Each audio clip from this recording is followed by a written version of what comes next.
Welcome back everybody to another episode of our weekly Moto News Roundup, where today we'll be looking at Ducati's exceptional results for 2024, their new special edition limited run Panigale, which is really very expensive, and also Triumph's latest teaser for a pair of new Enduro bikes. Then there's also news of some changes at CCM, KTM have taken out a newspaper ad to reassure everyone that everything's alright, Harley have dropped the price of their most affordable model, and the remnants of electric bike manufacturer Energica are going up for auction at an absolute snip. Then we'll round off with some new colours from Suzuki and also this Chinese brand's attempt at a 125 version of an MV Agusta. But look, let's kick off first with some good news for one of the major manufacturers, as I feel like we've had plenty of bad news in the industry over the past few weeks, with Ducati reporting healthy results after a 2024 that saw them generate over €1 billion in revenue for the third consecutive year. On top of that, they claim €91 million in profit, which they say corresponds to a profitability of 9.1%, and their CEO, Claudio Domenicali, said the 2024 results confirm the strength of our brand and the company's ability to generate the financial resources that allow us to continue to invest and consolidate the excellence, value, and exclusivity of our products. Perhaps quite surprisingly though, they actually sold fewer bikes in 2024 than 2023, so they shifted 54,495 units as opposed to 58,224 the year prior. But look, the press release reads that the figure is in line with the philosophy of the Bologna-based company, which aims to preserve the exclusivity and value of its products for its passionate clients. So basically, sell to your existing customers at an increasingly high price or level of exclusivity, as opposed to the other approach, which is like stack them high and sell them cheap. This approach is pretty much confirmed by their chief financial officer, Henning Jens, who said 2024 was a complicated year due to the particularly challenging market conditions the whole business faced, and in this context we chose to focus on protecting overall profitability, prioritizing long-term sustainability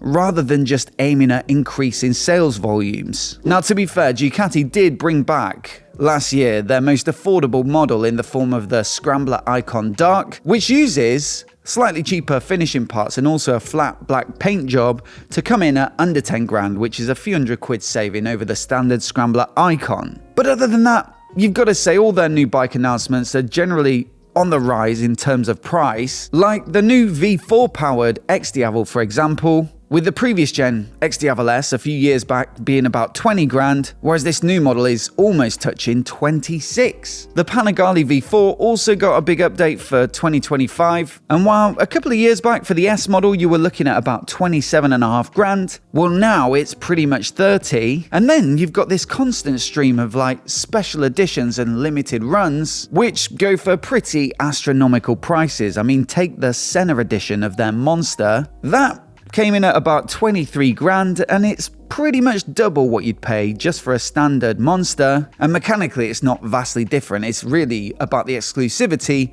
and the fancy paint job. It's pretty much the opposite approach to someone like Triumph, for example, who we also recently reported on as having pretty good results in 2024, but they sold a record number of bikes globally, with I think 123% increase versus the number of bikes they sold just a few years prior. A big driver of that though was the super affordable 400 lineup, which of course are built on their behalf out in India by Bajaj, and then also the introduction of their new off-road lineup. But look, you gotta say, both companies seem to be finding an approach that works for their particular brands, and so I guess you've just got to admire them for that, especially given how difficult it seems to be for the other major manufacturers out there. But look, if you were hoping to pick up an affordable Ducati anytime soon, well, that certainly doesn't seem like their direction of travel. In fact, they just followed that first announcement a couple of days later with the unveiling of yet another limited run of their flagship sports bike, the Panigale V4,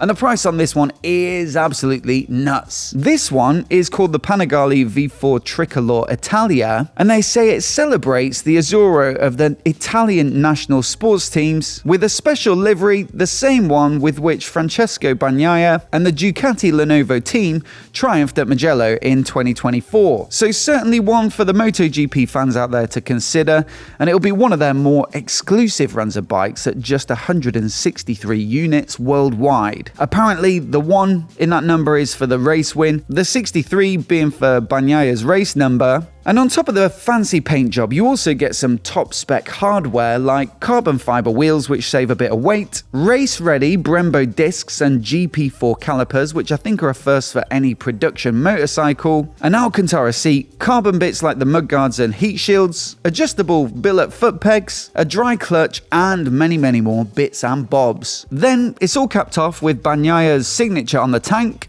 a limited number plate on the top yoke, and the production number also etched into a plate on the key. Plus, if you want to look like a really cool guy, then there's also a set of matching leathers available, but I don't think they're included in the asking price, which comes in at a humongous £75,000. That's more than double a standard Panigale V4S, and still £27,000 more than the Tricolor edition that they only just launched a couple of months back. To be fair though, they did warn us just a couple of days before that they are focusing on expensive bikes. Anyway, speaking of that Triumph strategy to sell more bikes, it looks like their expansion into the off-road market is set to continue, with them recently teasing more new bikes to follow on from their TF250X. The full unveiling of these next bikes is due in just a few days on the 25th of March, and apparently it'll be a pair of Enduro bikes, both being 4-strokes with a 250 and a 450 version as well. Now the teaser shows Ivan Cervantes and Johnny Walker testing the bikes, I believe at their Adventure Centre in Wales, and also with their Enduro team manager Paul Edmondson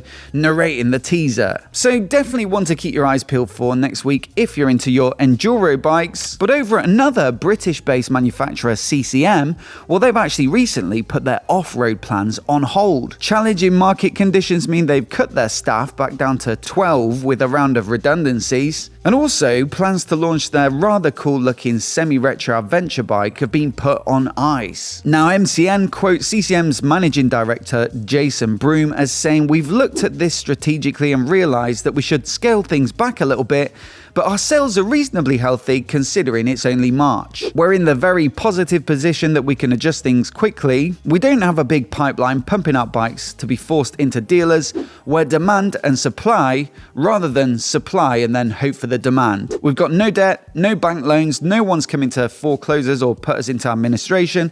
So from that perspective, we're in a healthy position." Now for context, Completely Motorcycles was one of their biggest dealers and they went under last year. So while CCM typically expect to sell around 300 bikes a year, well 2024 they say was roughly half that, down at about 150. Naturally that's going to mean you're going to have to make some changes, so that's probably what led to this round of redundancies, and also the postponement of their Project X off-roader, with them recently returning customer deposits. And it's a shame as this bike does look pretty awesome, to be fair. It's very lightweight and svelte, quite aggressive in its spec, built upon their, Spitfire platform, but with this semi-retro kind of rally bike inspired look. But even so, you could see this as a sensible move to put it on hold with the general trends we're seeing in the market. And their MD goes on to say that most of the development is done, but when you're looking to bring a new product into the market where other manufacturers are discounting, it's probably not the right strategy. You see, with bike sales generally being a bit down with the cost of living being up,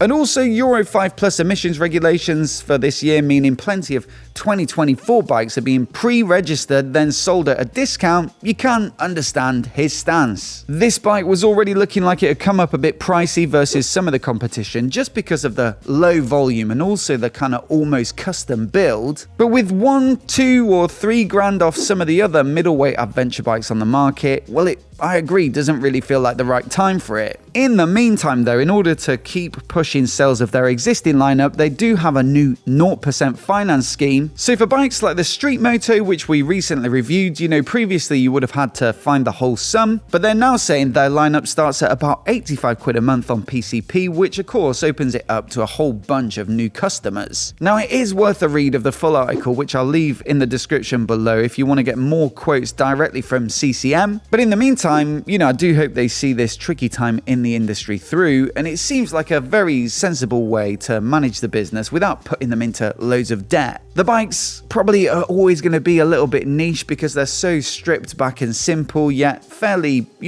premium in the pricing because of the quality of the components, the low volumes, the intricacy of the build. But they are a lot of fun out on the road because of that quite basic nature. They're very lightweight as well, and so do check out our full review, which I'll also link to down in the description. Now, one of the manufacturers to heavily discount their adventure bikes at the moment is, of course, KTM, who are trying to shift this huge backlog of unsold bikes whilst navigating a significant restructuring process after putting themselves into self-administration at the back of last year. Their poor sales over the last few years resulted in building up a huge amount of debt, believed to be around 2 billion euros, and while a load of it has been written off with some recent court proceedings, they do still need to raise around 550 million euros by May to pay back what they owe to some of their creditors in a plan which was recently approved by those creditors through an administrator. Apparently they have raised enough money as well to keep staggering forward, although it's not really known where this money has come from and what it will actually mean for the future of KTM. But regardless, they seem keen to reassure potential buyers that things are heading now in the right direction, with them recently taking out a full-page ad in an Austrian newspaper with the headline, "Passion never goes bankrupt." In the statement from their recently appointed co-CEO Gottfried Neumeister, it reads as follows: "We were too fast and crashed out of the corner, but we're getting back on our feet. The race goes on, the race for the future. The truth is, when your back's against the wall, there's only one direction: forward. It's probably fate that we're a company that builds vehicles without a reverse gear. Ready to race isn't just a slogan, it's our inner drive.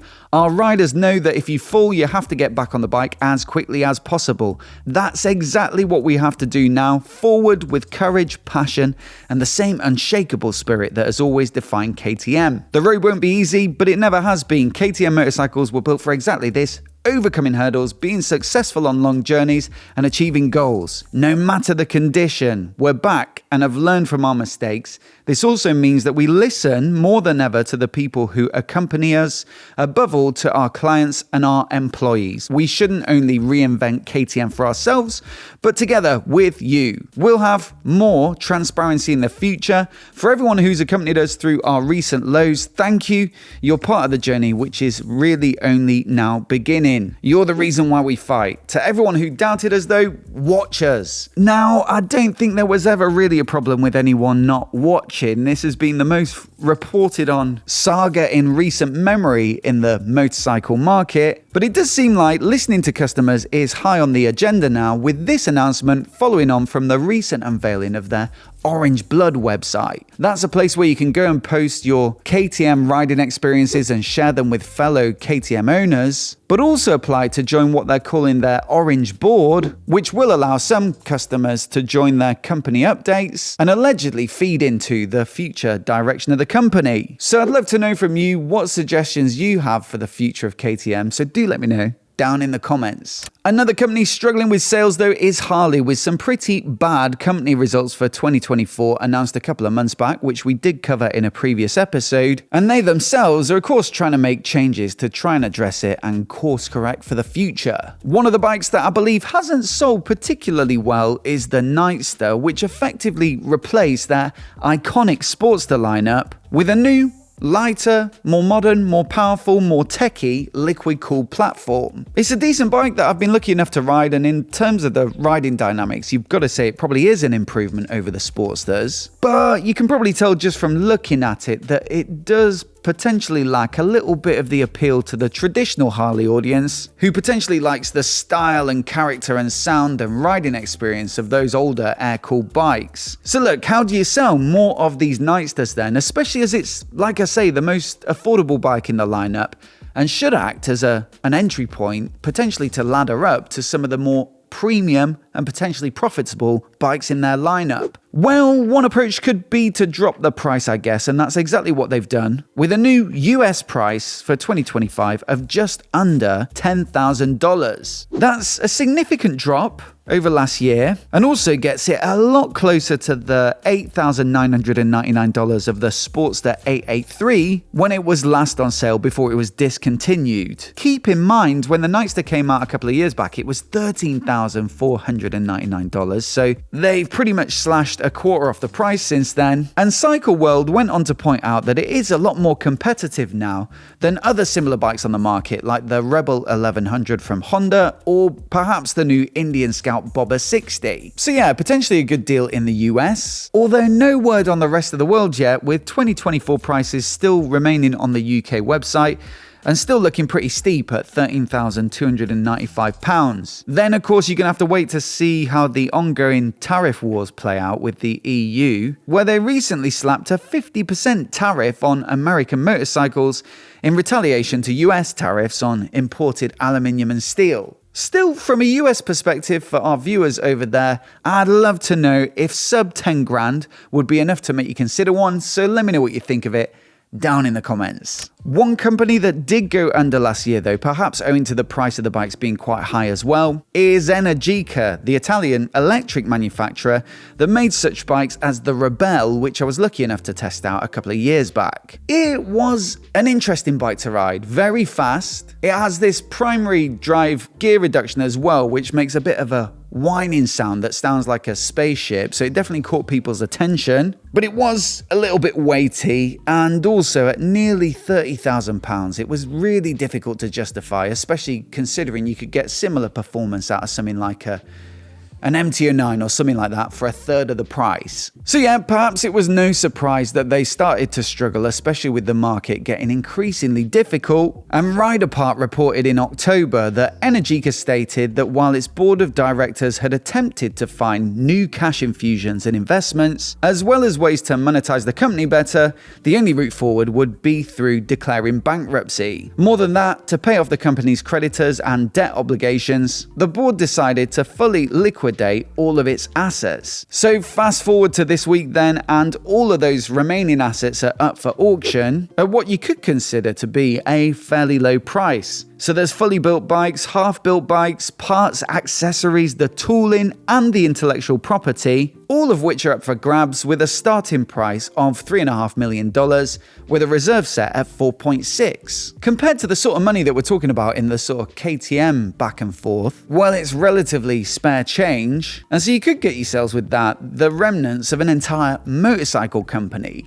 Just one that's kind of proven not to work though, and so I perhaps wouldn't expect them to rise from the ashes anytime soon. Meanwhile, over at Suzuki, we've got something a little lighter with the announcement of some fresh colours for 2025, with the GSX-8S Naked getting the same cosmic blue, but updated with a black seat unit and black wheels, which I think looks better than the previous gen's blue wheels. There's also now a silver version and a black version as well, both of which get red wheels, although the black gets some red paint on the subframe as well. On top of that, the GSX S1000 GT sort of sports tourer still comes in the same pop-in red paint job as last year as one of the options, but also now you've got a metallic Ort grey model with bronze wheels and bronze on the subframe. And while I did think that was a typo, Ort, well, I double checked it and it is a cloud of ice bodies in space named after a Dutch astronomer. So that is how it's spelled. And then also a new paint job called Pearl Vigor Blue. Nothing too outlandish there then, but I do like the sort of stealthy look of that Ort grey on the GT, and the blue and black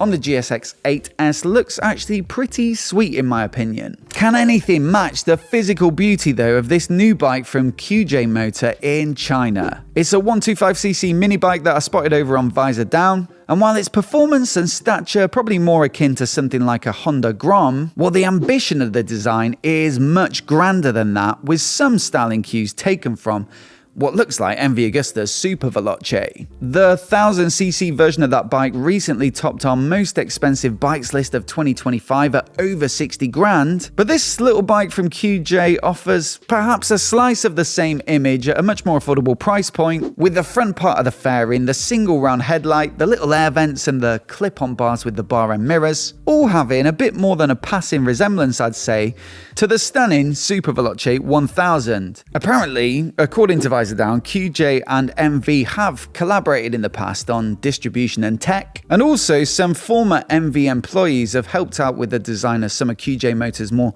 premium sports bikes, and so perhaps it's no coincidence that a little bit of inspiration has been taken there, let's say. As always though, I'd love to know what you think of it, so do let me know down in the comments below, and also I'll leave last week's episode on the screen now so you can give it a click and give it a watch if you missed it, in which we looked at the closure of Mutt Motorcycles here in the UK, and also some spy shots of a new 990 Tourer from KTM. Do hit subscribe as well if you want to see more of the latest motorcycle news like this right here on MOTOBOB. A massive thanks for watching today, and we'll see you in the next video.